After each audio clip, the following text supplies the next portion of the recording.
The most important person in my life is my husband.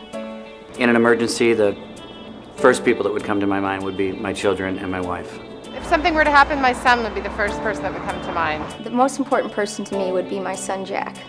Probably my brother, my mother, my father immediately, comes to mind. My daughter, Allison.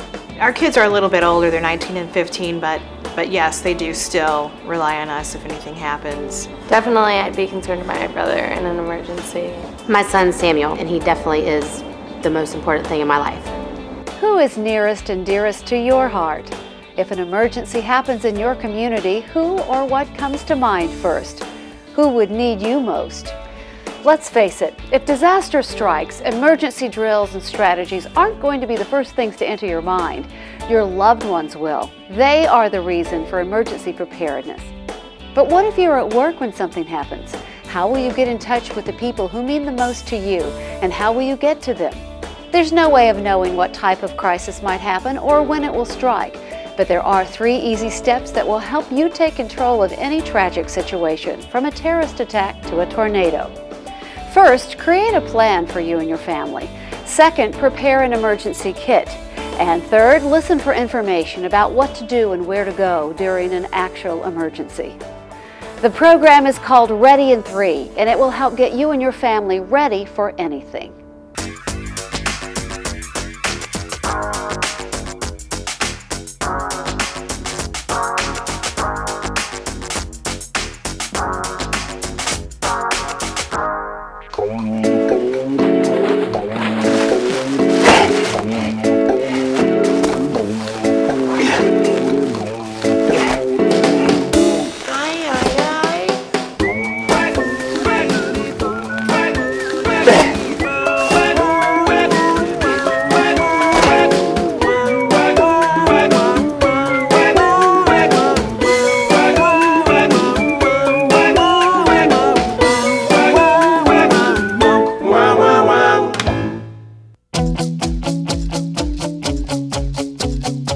There are so many workplaces across the state of Missouri, and each one has its own specific needs when it comes to emergency preparedness.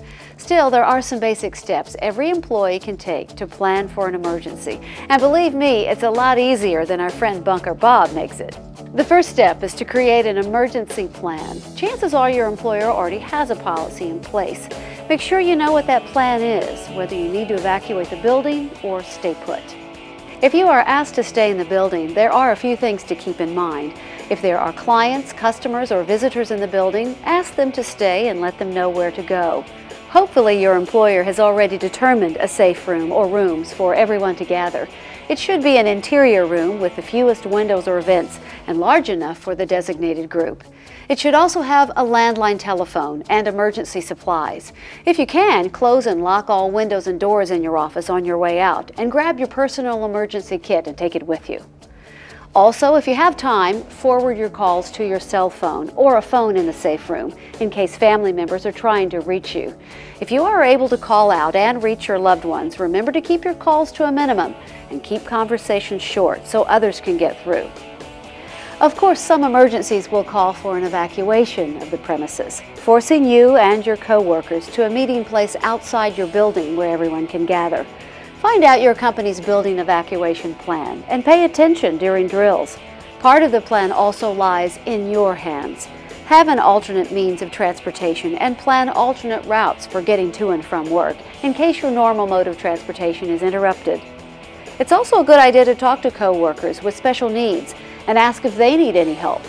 People with disabilities typically know what assistance they will need in an emergency. Whether you stay or go, your loved ones are going to be at the top of your mind. Let's hear the stories from some other Missourians to see if we can learn from their experiences. My brother and I bought walkie-talkies for my parents because they're always out on the land by themselves. Actually, one time they were injured on the land. Both of them were in the same accident, and my brother and I didn't even know about it for weeks until we saw my mom with stitches in her face, It was like a rainstorm, it was lightning, thundering, it was like the worst kind of weather. And we were driving and my sister just up and said out loud, she was like, "Isn't there a dip here?" We hit this thing, went down, water started coming in the car. I tried to open the door, that sunk us even further, so we all ended up having to basically swim out of the biggest puddle in the world. Our oldest boy got home from school first and called me on his cell phone and said, I think we've been broken into. There's something wrong with the house. There's stuff all over the house. Well, luckily, he wasn't in the house. He was outside. He had gone back outside. I said, stay outside. Call the police on your cell phone. I'm on my way home. The entire neighborhood lost power, and we had a full restaurant, and we had, full staff here. So we had to basically take care of getting the kitchen shut down, talking with the customers, getting them out safe. I have family in Columbine, and at the time they had students in high school. Now it happened to be another high school, but that was a situation where the family communication network went into place, and we had to make sure everyone was okay, and luckily everyone in both those situations were. About a month ago, there was an incident that happened at the Praxair plant down about 4 blocks away. It was in the middle of the afternoon one day. There's fireballs shooting from this plant, and cars on fire, and the whole street shut off, and just kind of painted this chaotic picture for us. And here we are 3 blocks away with clients during our workday, wondering what in the world is going on. Our cell phones the service wasn't working, and probably because of the explosion, everyone in my family was trying to get a hold of me, but couldn't because they couldn't get through on my cell phone because we have no service at all. There are so many things we cannot control, but there are some we can. Sit down with your family and try to think of as many emergency scenarios as possible. Who can pick up your kids if you can't get there? Who should your family members call if you are all separated when disaster strikes? The Missouri Department of Health and Senior Services has a family safety guide and family plan that can walk you through the simple process. But here are some of the basics. Your family plan should include contact information for family members, a meeting place where you can reunite if something happens while you're not together, and an out-of-town friend or family member for everyone to call in case your family is separated and local phone lines are down. You'll also want to decide on a safe room in your home and an evacuation location where your family can stay if you can't stay at home. It's a good idea to make copies of your family plan for each family member to keep with them. That way, everyone has it when they need it, and you won't have to rely on your memory in a tense situation. To request a copy of the Family Safety Guide and Family Plan, you can call 573-526-4768. At the very least, having a family plan in place helps calm anxieties before and during an emergency. At the most, it can reunite a family or even save lives.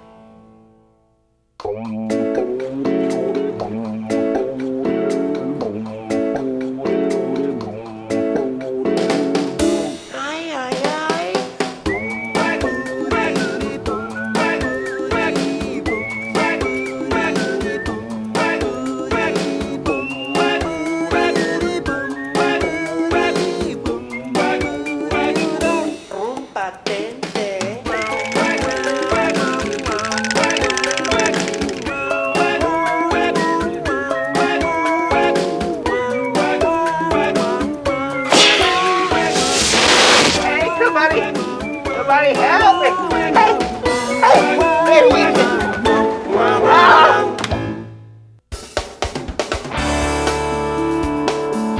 The second step in being prepared is to have an emergency kit. You never know where you're going to be when trouble hits, so ideally you should have a kit at home for your family and other smaller ones in your car and at work. The Family Safety Guide lists everything you need for your emergency kits. Here are some of the basic items you should try to have on hand in your desk or your locker. You should have some bottled water and non-perishable food. A flashlight and battery-powered radio will also be helpful in case of a power outage. And don't forget to pack some extra batteries. You should also consider keeping a change of clothes and a pair of strong, practical shoes or boots. No telling how much walking you'll have to do in case of an evacuation. This kit should be in one container and ready for you to grab and go in case you're evacuated in a hurry. It's a good idea to check out whether your employer already has some emergency supplies stored for you and your colleagues. After all, if they have a first aid kit tucked away, that's one less thing for you to worry about. Let's take a look as a few Missouri workers show us what's in their emergency kits. So, I have a kit in this drawer. I have a flashlight, which is important in case you lose electricity. A couple of cans of vegetables with a pop top. Have some peanut butter. Have some batteries, which I need for my radio to listen to alerts. Some V8 juice. Here's a couple of packages of salmon. Easily, I can eat it right out of the package. Here's some asthma medicine that I have a spare of. And then I have a change of clothes, tennis shoes. Just in case we lose power, I've got a radio and a TV. If one of them goes out, I should be able to get information from one or the other. I also keep a little bit of food and water in here just in case. There's a couple bottles of water, and I have 2 cans of soup and a little bit of chocolate. We do keep Band-Aids and first aid creams and burn creams because burns in the kitchen can happen quite a bit. We also have, beverages and first aid kits and all of the above. Maybe some walking shoes downstairs so if we had to run, no one's in high heels trying to run down the street. One of the things I keep on hand at the office is my medicine that I take on a daily basis. You never know when I might be stuck here or not be able to get home. In my emergency kit, I have a large trash bag that can be used as a tarp or to keep any of my stuff dry. I also have a blanket, comfortable shoes since we're in a high-rise building, Kleenex, sunscreen, a sewing kit. I have sanitizer, and I keep them all in a backpack that's easy to grab quickly when I have to evacuate. Each person's needs are slightly different, so their kits will differ too. The best thing to do is to start looking around your house for items on the list. You'll be surprised at how many of them you already have. After all, you don't need to spend a lot to be safe.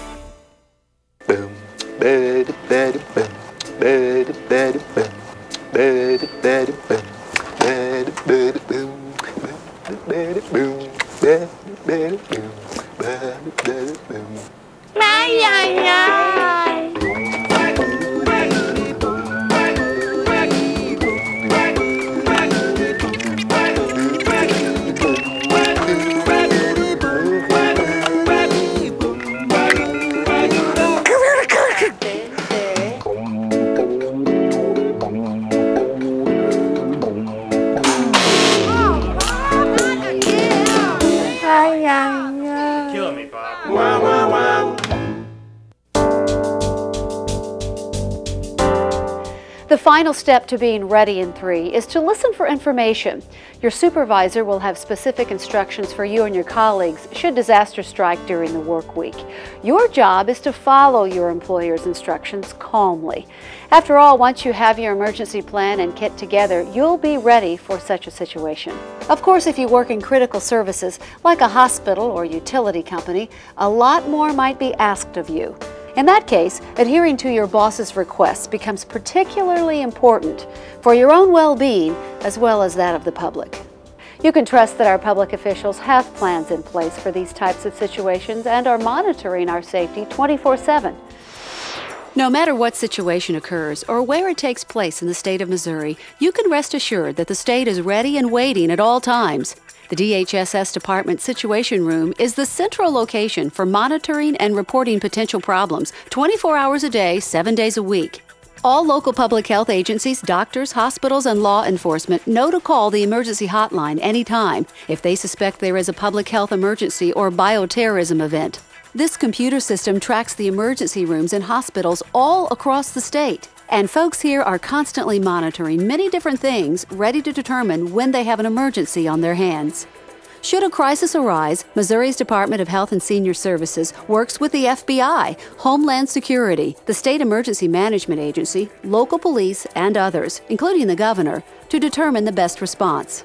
The state of Missouri has plans in place for all types of crises, and state officials have conducted many practice drills for everything from chemical spills to lots of people getting sick and needing medicine at one time. But no matter what type of emergency, a few things stay the same. The experts here always work with state and local law enforcement and also notify TV, radio stations, and newspapers. CSR to OPI. Over. That's why it's important for everyone to listen for instructions. It's good to know that local, state, and federal agencies have plans to protect us all. But remember, you are responsible for your own safety. Aye, aye, aye.